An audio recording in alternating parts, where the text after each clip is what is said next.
I want to talk about Spider-Man 3 because regardless of what you've been told to believe, this is a great movie. Spider-Man 3 has a great story. It has a really strong message, and I think it's the perfect conclusion to the trilogy as a whole. And I understand that it's not a perfect movie. I know it has flaws. One of those biggest flaws being the inclusion of Venom, aka Eddie Brock, aka Eric Foreman. But when you remove Venom from this story, not only does it still work, but it works so much better because it creates a triangle and it perfectly ties together everything that was established in Spider-Man 1. So in this triangle, we have Peter Parker, Spider-Man, we have Flint Marko, the Sandman, and then of course Harry Osborn over here. And now Peter is filled with rage and he wants revenge on Flint Marko for the death of Uncle Ben. Now this was actually set up in Spider-Man 1, of course, and we saw Peter act on that rage against Flint Marko's partner, who at the time Peter thought was responsible for Ben's death.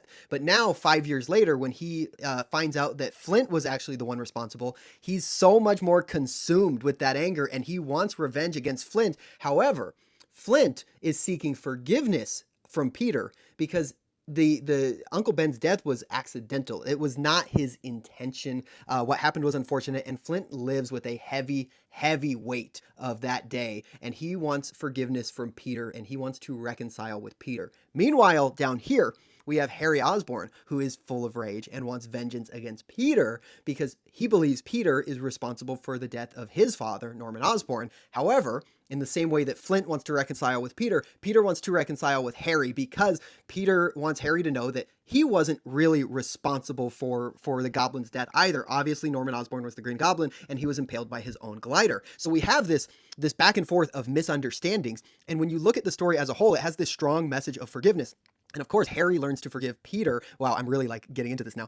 Harry learns to forgive Peter for what happened with his father. Peter learns to forgive Flint Marko, and Peter even admits, he says, "I've had bad days too. I've messed up too." And it's just a really beautiful story. It's a great conclusion. Everything that got set up in Spider-Man 1 and through the whole trilogy, Spider-Man 3 really has a great story. I think a lot of people get distracted. Fair, I guess. Fair. It's totally fair to get distracted by the dancing scene, the jazz club scene. Find what does he say? Find us some shade, huh? And like weird stuff going on with that symbiote. Not a great representation of Venom, and I understand that. But I just want to defend Spider-Man 3 because I do think it really has a great story. I think it's underrated. I think it's one of the better Spider-Man movies out there. I think I have it in my like top 4. I would say Spider-Man 1, Spider-Man 2, TASM 1, Spider-Man 3, for sure.